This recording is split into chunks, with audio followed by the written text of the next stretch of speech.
Welcome back to New Rockstars. This is The Big Question, the show that gives you too much information about who was the valedictorian of the MCU villain high school class of 2021. My name is MT, and with me today is the amazingly awesome and beautiful, and the other half of Peaches and Cream, Tommy Bechtold. What's going on, Tommy? Big Head Gang, let me hear you! Big Head Gang! Oh, great to be back with you, my man. Happy belated birthday. Happy, thanks, and you know what? man. Let me get ahead of next year. Happy birthday next year as well. So. Oh shoot, you're the first person to say happy 30th birthday to me, Tommy. What's so big nice. 3-0, baby. Big 3-0. 3 decades of just being weird and hell yeah. No other way depression. to do it. Just kidding. It's really dark. We Anyway. both laughed at that because we're in pain. It's just darkness on the inside. We're like, You still yes. laugh in the darkness. Why, God? Why are you doing this to us? With Loki premiering soon on Disney+, we'll soon be reintroduced to a mischievous Loki from the past who has yet to embrace his more heroic and altruistic side. So whether he's trying to save the day or just looking out for number one, we love Loki for all of his clever schemes and his machinations. So that's got us thinking about this week's big question: who are the smartest villains in the MCU? Yes, the villains we're ranking today all have a long and elaborate story in the comics, so to try and keep it somewhat fair, we're going to look at the MCU versions of these Marvel villains. Okay, just keep it to the films, maybe a little bit of TV, I don't want to say yet. There are some villains on this list that have not yet appeared in the MCU, but we expect them to be coming sometime soon, so we included them anyway. Sorry, haters. We apologize, haters, but that's just how it's going to be.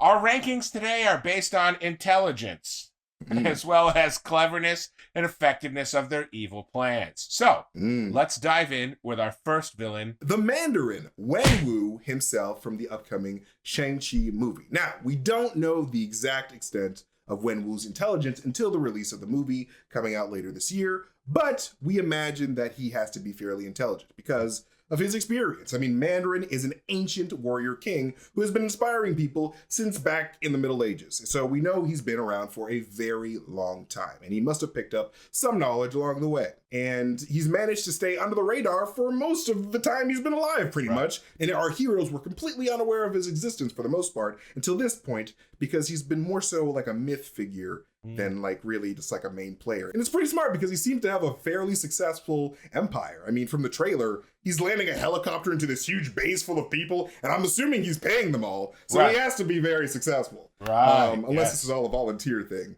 then I guess Could you imagine volunteering for that? Like, you know what? I said this year I was going to volunteer more. Who's got opportunities? He just has flyers up at YMCA's like, want to get involved?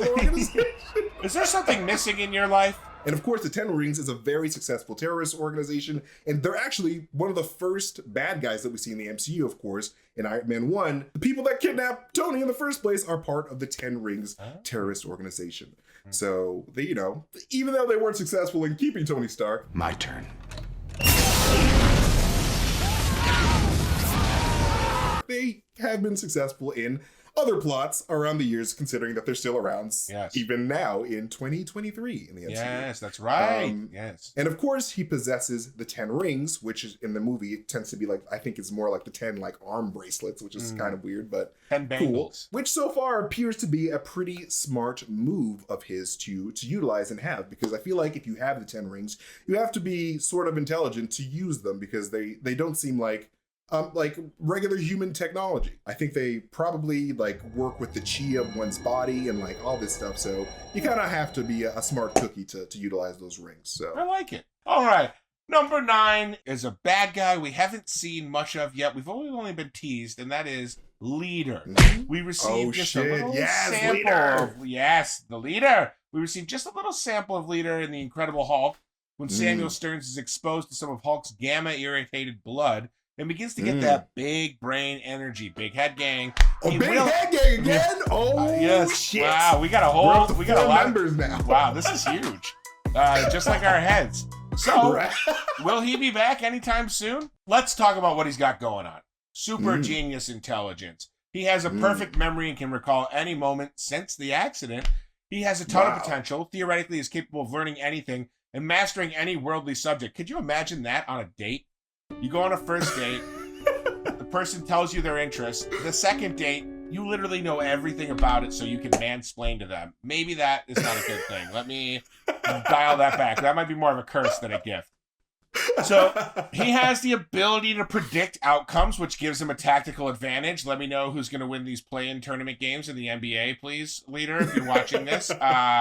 He has very strong intuition, which means his hunches are almost always correct. So that's pretty strong. I mean, yeah, I hope we get leader back soon, and we get to see more of his hijinks. Wow. All of leader's abilities sound like things that my ex-girlfriend had, which Yeah. is great. Strong intuition, Strong perfect intuition. memory recall to remember all the bad things I've done. Oh my God. I'm Wait, just kidding. did we date the same girl? Same girl. I think we did. I think that's why they call us big head gang. That's right. Like we got it from our exes. That's you know what I'm saying? right. Oh God, that's terrible. I shouldn't say that. Why would you say that? Like, you put me in such an uncomfortable situation. Like, you know I'm not happy. Number 8 on our list has got to be one of my personal favorite villains. I know a lot of people don't like him, but Ultron. Ooh. I think Ultron is fantastic. And of course, he's super smart because he's a robot. He was built by, the smartest man in the world. But one of Ultron's main and most impressive abilities, and probably the first one he ever used, was his ability to scan the entire history of humanity on the planet in mere moments and realizes that, we're pretty much the problem with everything, which, he's not wrong. He's not exactly wrong. But after he creates himself using Tony Stark's technology without his permission while Tony Stark is partying with his friends, like some type of cool, sociable man. I'm like, boom, you looking for this? That's what you get, Tony Stark. Shouldn't have been doing that. Should have been focused on your nerd shit. That's what you should get. have been home studying. Right? That's why I don't have friends. That's Me too. You never I know when choose the not apocalypse is going to start. That's right. I'm always just working. That's why I don't go on a lot of dates. I'm too busy with my craft. But yes, after Ultron makes himself using Tony Stark's technology, he pulls himself up by his digital bootstraps and keeps making nicer and more powerful bodies for himself. So that's a pretty smart thing to do because I can't do that with my body. I wish I could. I'm always trying to get rid of mine for a better one.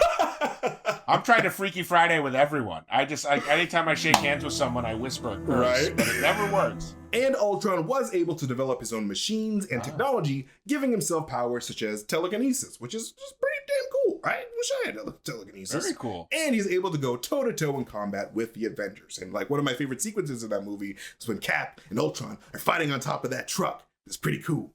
And then, and then Cap throws the sharp at Ultron's titties and it gets stuck on his chest and he has to rip it out. It's great. Yes. That is a great It's a good thing that movie directed itself. Yeah. And of course, Ultron had a very smart plan of destroying the planet by ripping a city out of the ground and dropping it on Earth. And even though he was stopped, it still did plenty of damage because the aftermath of Age of Ultron pretty much kicked off Civil War. And the aftermath of Civil War is, kind of left the Earth defenseless for when Thanos came. So, Ultron, he was stopped, but he really did mess things up. He did. He started a lot of shit. But without Ultron, we wouldn't have Zemo, and we wouldn't have the Zemo dance. That's so true. Hey, thanks Ultron. And number 7 is the person I like to refer to as the Flesh Ultron. He's very similar in intellect and ingenuity, and that is, of course, Doctor Doom. A brilliant scientist and engineer. He is a very capable wielder of magic. You're a wizard. What the? That's terrible news. Given the trend of where the MCU is going, makes it seem as though Doctor Doom will be around sooner than later. He has designed and constructed many devices and machines, including his most successful creation.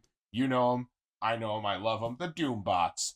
Doombots are advanced AI and often aid Doom in his schemes, even impersonating Doom at times, and distracting people. Some Doombots are so advanced that they actually think that they're Doctor Doom. It's funny. Yeah, it's some awesome. runs are just really great because the Doombot will freak out and be like, "Wait, I'm not Doctor Doom. I am Mrs. Nesbit. Are you kidding me?" It's great. He has, obviously, to do that, super genius intelligence. He was even able to cure Ben Grimm once. I mean, that's Not a bad skill. I think Ben's perfect the way he is, but, maybe sometimes he doesn't want to be made of rock. Anyway. Right. I mean, why would you not want to be made of rock? You can do everything as a rock man. What are you even talking about? Stop complaining, Ben. Yeah, come on, Ben. Perfect. Talk about being able to balance multiple responsibilities, juggle two things at one time. He's been able to stay in power as the dictator of a country, showing his natural talents for leadership, strategy, and politics. It's true. You can't be a dumb motherfucker if you want to rule the country, man. That's right. But speaking of villains that are coming very soon, we have number 6 on our list, Kang the Conqueror. Ooh. As a time-traveling entity, it can be difficult to judge Kang's intelligence based on the time that he comes from. I mean, when compared to our current place on the Prime timeline, he's clearly a very smart fellow, and he understands the intricacies of time travel in the quantum realm. He, of course, has the combined knowledge and experience of his counterparts from across the multiverse, and can travel across time without creating, divergencies. So, it's pretty impressive. And he also has access to technology across time from any world in the universe. So, to operate all sorts of different types of technology, you need to be smart. You need to have at least a strong basis in hooked on phonics. Absolutely. So they work for me. Yeah. I'm still working on it. I'm halfway through my hooked on phonics. We're gonna get you there. Don't worry, buddy. I got kind of tripped up with the I before E except after C thing. I don't understand how that works. I think you're doing great. Received is an unfair word. Coming in at number 5, my personal favorite. We haven't seen him in the MCU yet, but we have seen him in a Marvel movie. It's Magneto, baby. Hey, yes. He's described as having genius intelligence in the comics. Magneto has a large depth of knowledge in many scientific fields, especially genetic engineering and mutation. It's a very groovy mutation. He's made clones, artificial beings, and he's even mutated humans to give them powers.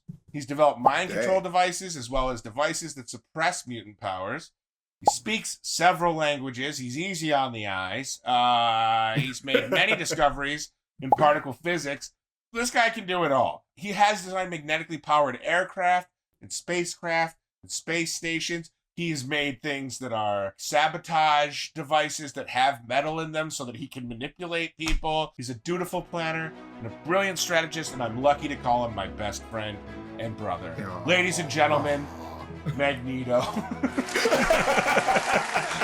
My favorite thing that Magneto can do is lift up stadiums. It's a nice little party trick that he does, and I enjoy it every time. From being a kid, I loved Magneto because he would occasionally do the right thing. Even if you're bad, every once in a while, you can do the right thing. That too, right? I do like villains that are multi-layered, because just I'm evil all the time, that's boring. It was Magneto's I'm evil most of the time. I'm 90-10. I'm like a nice ground hamburger. I'm 90% lean, but 10% of the time I'm nice. I love his relationship with Charles the best, because it's they're weird close friends but not best friends, but on again, off again.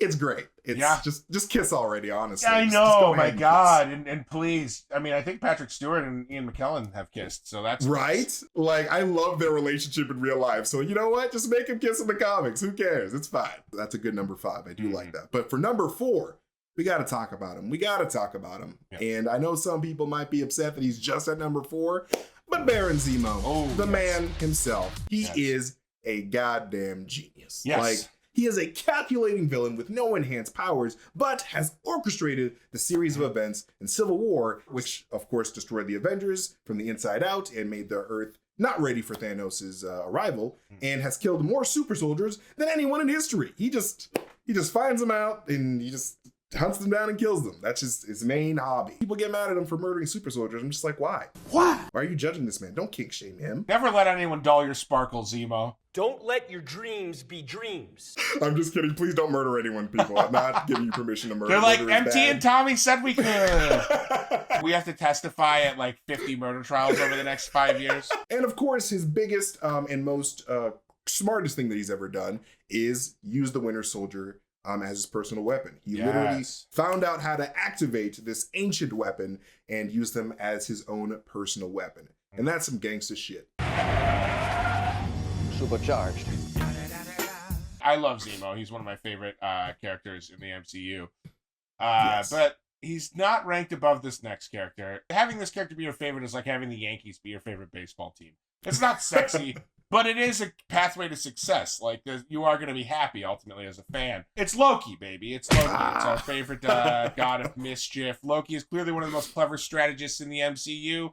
As I said, he's the God of Mischief, after all. He's able to take control of the minds of key players in order to execute his plans. You see Hawkeye and Erik Selvig. He gets in there and crosses all their wires and uses them like little puppets. Seriously, like, him controlling Erik Selvig was probably the most smartest thing he could have done. Because Selvig is one of the smartest non-evil people in the MCU. He's also amazing at pulling off double crosses and then making it a triple cross so he goes back to doing the right thing. It's like, haha, you thought I was doing the right thing, but I was secretly doing the wrong thing. So it's kind of all built around this big crew with like a cool double cross and then this big awesome twist where there's like another double cross. He's also really good at talking his way out of bad situations, which is a skill I wish I had. Oh yeah, I can't do that for shit. Like, if I'm pulled over, I'm not talking my way out of that shit. I'm getting 2 tickets. Exactly. One for the traffic violation and the other just for talking too much. I think maybe one of the most impressive things Loki can do is he's able to sneak people in and out of Asgard right under the watchful eye of Heimdall. Like, I mean, that guy is supposed to be all-seeing. That is crazy impressive to me because, like, one of my favorite Heimdall moments is in Thor the Dark World when Malekith's invisible ships start approaching Asgard and no one can see them, but Heimdall's like, wait a minute. Right. And then he jumps onto an invisible ship that no one can see. Yes. So, like, if you can fool Heimdall, fool that guy? like, you're next level. So, yes, I do like that. Loki is a great number 3, but number 2, we're going to have to go with the man, the myth, the conductor of the train, Zola himself. I know it's unsurprising that I would give Zola the number 2 spot, but like, Zola is one smart, computery man. Because Red Skull may have had all the ambition to make Hydra the ruling force on the planet during his time on the planet via the power of the Tesseract, but Zola was the one with the brains and the technical expertise to pull it off. I mean, he was smart enough to know not to take the suicide pill, which is great.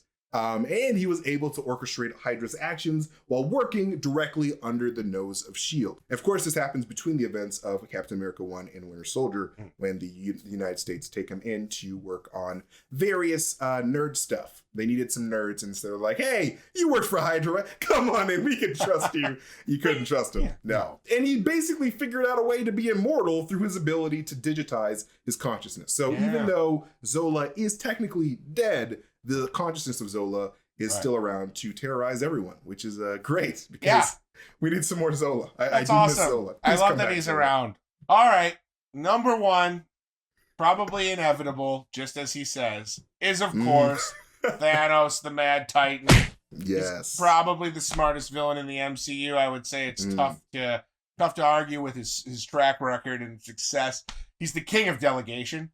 Doesn't need to micromanage, sends his employees out to collect the stones for him. Granted, this doesn't always work out as planned, but fairly successful. I mean, he accomplishes his plan and retrieves all 6 Infinity Stones. And what does he do? He wipes out half the universe. Dude, Thanos, he had a vision and he carried it out. Exactly. He's undistracted by petty squabbles. He's undistracted by familial emotions and drama, like, daughter, he tossed that chick right off the cliff as soon as he already had to. He's like, family vacation with my daughter, but I need to get the Soul Stone. Bye-bye! Yeet that bitch. Well, here's the craziest thing and why Thanos is probably the smartest villain in the MCU. He almost does it a second time. He almost accomplishes all of these things twice. Like, it's like, talk about perseverance, talk about Sisyphus. The boulder rolls back down the hill, and what does he do? He rolls it right back up. So, I think with all of that, that has to make Thanos the smartest, right? I mean, he's got to be the smartest villain in the MCU. Yeah, he's no slouch. I mean, like, he's basically Titan's Tony Stark. Yes. I mean, like, we hear in Infinity War when he's talking to Doctor Strange about how, like, he wished that the scientists of Titan listened to him and, like, with his plans on, you know, I guess basically genocide on Titan. Right. And, you know, even though it was the ramblings of a madman, it was rooted in rationality and science to Thanos, to the rationale of a person who thinks murder is a proper solution. To rational, the rationale to the irrational. Oh yes, and like I was thinking about this the other day. Who knows what type of experiments Thanos was even up to during his time while he was alive? I mean, like, who knew?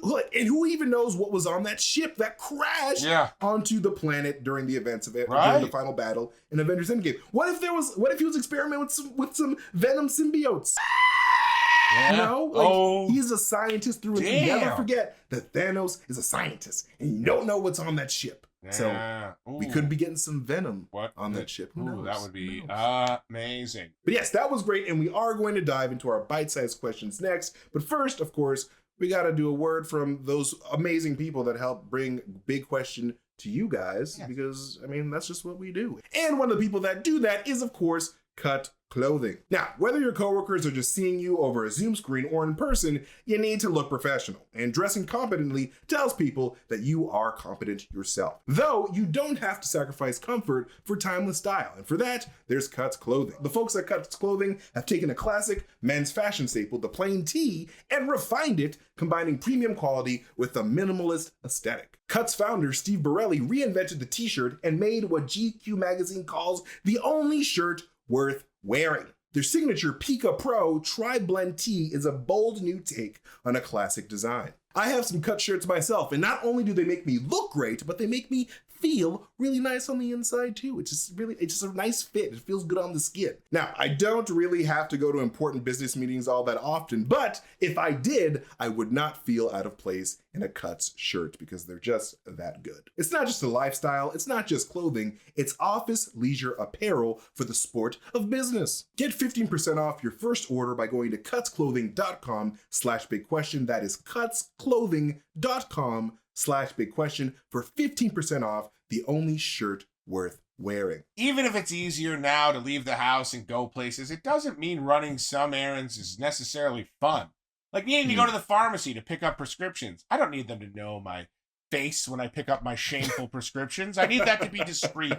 God knows what's growing on me or in me at any given time, and it takes medication to keep that under control. This is not done naturally. This is made by science. Amazon Pharmacy is the super easy way to save time and money and not have to wait in line at the actual physical pharmacy behind the old women that take 94 minutes to make a $5 transaction. I don't know where I put that $5 bill in my purse. It's because your purse was made in 1930 and is the size of a cargo chest that you would take on a ship to travel from London all the way to the New World to seek your fortune. Amazon Pharmacy coordinates with your doctor to receive your prescriptions, and then they deliver those medications straight to your door. They work with most insurance plans. I'm already buying stuff on Amazon because of the convenience and easy delivery. It just makes sense to do the same with my prescriptions. Something I don't want to worry about running out of. I want to spend my newfound freedom to leave my house safely doing fun stuff, not waiting at the pharmacy. Take a chore off your to-do list with Amazon Pharmacy. Amazon Prime members can save on prescription medication when not using insurance and get free 2-day delivery. Learn more at amazon.com/bigquestion. That's amazon.com/bigquestion. Amazon.com/bigquestion. It's time for the most delectable segment of this show. Just a little nibble of knowledge. It's time for some bite-sized questions. So, what's the first bite-sized question, Tommy? I'm so glad you asked, MT. Kilgore Salmon via Twitter, heard of it? A little social media platform where people can politely discuss their differences. Asks, without interference from villains or any other nefarious forces, who would live longer, Thor or Superman? That's a really good question. That's a really good question, Kilgore Salmon. Yeah. That's a really great Twitter handle, by the way. I do love it. Now, both heroes have a propensity for long lifespans. I mean, Thor is, of course, the god of thunder, born on Asgard, which is also the source of his powers. And Superman is an alien hailing from Krypton, powered by our yellow sun. And both have the ability to live very long and hopefully productive lives, but which one could live the longest? Now, let's think about this. Let's start with Thor. Now, both the MCU and Marvel comics have established that the Asgardians live a very long time, but they do eventually die, as do we all. I mean, death He just waits for no one. I mean, we're all gonna die, except for Zola, really. Now, Thor's grandfather Bor is long gone by the time we meet our golden-haired Wonder Boy in the red cape. And we eventually see Odin go all sparkly mist in Thor Ragnarok, the final Odin sleep, if you will. And the same thing also happens to Frigga in Thor the Dark World when, during her funeral, she turns into a little sparkly dust. And Thor is even aware of his own mortality. In Infinity War, Eitri warns Thor at the Star Forge that he's about to take the full force of the star and that it will kill him, to which Thor replies, "Only if I die." But he doesn't die in that moment, but it does at least confirm that Thor knows death is a possibility for him.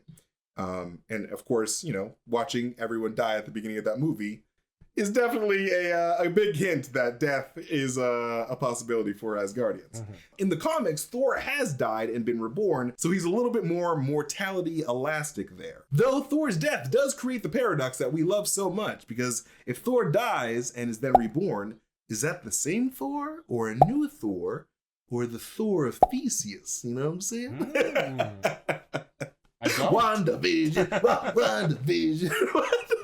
As for Superman, the Supered Man, he has certainly died on screen in the Snyderverse, as we remember in the events of Batman v Superman. The man, he got killed by Mr. Doomsday. And he died for our wallets in the special edition comic book in the 90s. Yes. But both times he came back because you just can't keep a good Kryptonian down. Okay, the long history of Superman in the comics has established him to be pretty much immortal, which is, pretty convenient if you don't like dying. Nope. Can't relate. Now, as we look at both Thor and Superman's histories in the comics, they've both lived long, impressive lives. And we've seen a prime Superman from like 85,000 years in the future looking all golden and beautiful. There's even a comic where Superman makes it to the end of the universe, some like 5 billion years from now. And he still looks like he got off the bus from Smallville. Like he just doesn't age that well. I mean, I think it's the lotion he uses. I think it's Maybe use Kiehl's. Must use Kiehl's. I think it's aloe vera. Aloe vera is a secret. Now, Thor has made it to the end of the universe as well. However, much like his father Odin, he starts to show his age. Now, Old King Thor is said to be one of the oldest gods to ever live, but without some magic golden apples to restore his youth and vigor, he will pass on to Valhalla just like his father, just from old age, because that's just, old age comes for us all. It's very sad. Now, while both Superman and Thor have the potential to live very, very long lives, Thor does appear to actually age up, while Superman just stays looking young and vivacious. So Superman would probably live longer than Thor in that situation. So there's the answer. But good question. I love that question. Great question. All right, our next question, a little less of a downer, I think. Not that question was a downer, but maybe one that's not going to make us go to dark places in our minds. Bossy the Grape says, when Venom eats something or someone, does the food go into Eddie Brock's stomach? That is a really good question. I do like that, Bossy the Grape. Eddie Brock and Venom have a symbiotic relationship, though I'm not sure what great benefits Eddie is pulling from this partnership. Excuse me? But whatever. In the 2018 Sony film, Venom appears to eat a robber at the convenience store, and we don't actually get to see it, which sucks, but that's just how PG-13 works, so... Right. Whatever. But when Eddie later wakes up, we see him smacking his lips as if he just enjoyed a delicious meal. That is f***ing disgusting. Is that robber in Eddie's stomach? Well, let's look at the evidence. Now, in the comics, Venom has had a few hosts over the years, and most of them at some point were forced to eat body parts, animals, a Skrull, a Deadpool, and it appears that the host can certainly, at the very least, taste what the Venom symbiote consumes. When Mac Gargan Scorpion was Venom, they consumed a squirrel, and Mac actually admitted to liking the taste of the squirrel, which is really gross. Yeah. I've never had squirrel. I have. Yeah, I don't recommend it. Wow! And as a side note, Mac probably ate the most organisms of any Venom. He was really into eating just people and just things. It was just really gross. But hey, it's Mac Gargan. Hey. He wore a scorpion suit for a good chunk of his life, so doesn't necessarily make the best decisions. Anyway, are these tasty treats being passed down into the host's digestive system? Nice. Now, Venom number 7 from 2018 has that answer because, as explained to Eddie Brock by the maker, the green saliva that comes from the Venom's mouth is actually the extrusion of waste product absorbed by the symbiote. And while the host may taste anything that the Venom symbiote eats, the fact is that the human nachos with squirrels on the side that has been consumed by the symbiote does not go into the human's tummies. Instead, it gets absorbed by the symbiote, and any of the waste is extruded out of Venom's mouth via that green saliva, which is pretty gross, but hey, bon appetit. Disgusting! Delicious humans. Great energy for doing some more killing. There I go killing again with that human energy. So there you go. Great question, Bossy the Grape. And now it is time for the best and most fun part of the show. It's the Box of Scraps. Box of scraps! Now today's Box of Scraps question is, what vehicle from any comic book, movie / nerd sphere, anything, do you wish that you owned? Ooh. That is a very good question. I mean, I have like the obvious. Everyone knows what a Han Solo fan I am, so the Falcon would be dope. Millennium Falcon, all right. Thinking the DeLorean from Back to the Future is great, but that car sucks in real life. So it seems like a very cramped vehicle anyway. I'm gonna go for something slightly abstract here. I'm gonna choose the car that as a kid I wanted the most, and that was the Mach 5 from Speed Racer. That's a sick car. I love Speed Racer. I love the concept of the cartoon was so straightforward. It's like this kid is just gonna race at the end of every cartoon, and there's gonna be hijinks from the other racers. And the Mach 5 is such a great car that it's gonna be able to overcome. I actually think the Speed Racer movie from the Wachowski siblings is one of the most good, so underrated, and I think underrated, my dude. I just don't know. I wonder if that movie came out now, if it would do better, or maybe this just the cynicism of the I think the property just wasn't respected enough by like moviegoers to like see a live action version of it. But I loved that movie. Bro, the cinematography of that movie is just next level. It is so underrated. So yes, go watch Speed Racer if you can. Yes. And mine's the Mach 5. What about you? I do like that. Mine is definitely not a vehicle really in the traditional sense. Like it has no wheels, but I do like me a good TARDIS from Doctor Who. Yes. Whenever I'm stressed out and I'm just like, this day sucks, I'm just like, I wish a TARDIS would just materialize into my room so I could just disappear from the bullshit. Honestly, like the TARDIS is the ultimate vehicle in my eyes. It's literally a mansion, a time-traveling mansion that you can just go anywhere in time and space. It's literally the best, and I'm just a huge Doctor Who nerd. So I had to say the TARDIS, man. That's me. That's all. Yeah, that's a great answer. But yo, the Mach 5 from Speed Racer, man, that's a dope vehicle. Yeah. Both legit. Too legit to quit, honestly. Yeah, Big Head Gang got the vehicles. We got the big heads. Peaches and cream, ride in style. MT landing in his TARDIS. Me in the Mach 5. Which, if I was driving the Mach 5, would probably look like a bear on a tricycle. I'm probably way too big to sit in it. I'd be like, bro, my knees would be up to the steering wheel. In the Mach 5, my dude. Ain't no girl wanted to go into a phone booth with a stranger. It's like, hey, wait, come into my police box. Like, we're good, stranger. We're gonna go into the guy with the cool car. Like, all right, that's understandable. That car looks so small with that guy. It's too small for his body. All right. Hey, man. I know that feel. I literally drive the tiniest Toyota Prius C every day. So, like, that is literally me. All of my friends are like, MT, what are you doing? Get a bigger car. I'm just like, no, I'm saving money on gas. You get a bigger car. Yeah. But that is it for this episode of Big Question. I want to thank Tommy Bechtold, as always, for making Peaches and Cream happen in the best way possible. Tommy, thank you for pleasure, my treasure. This was always a blast to do this show with you.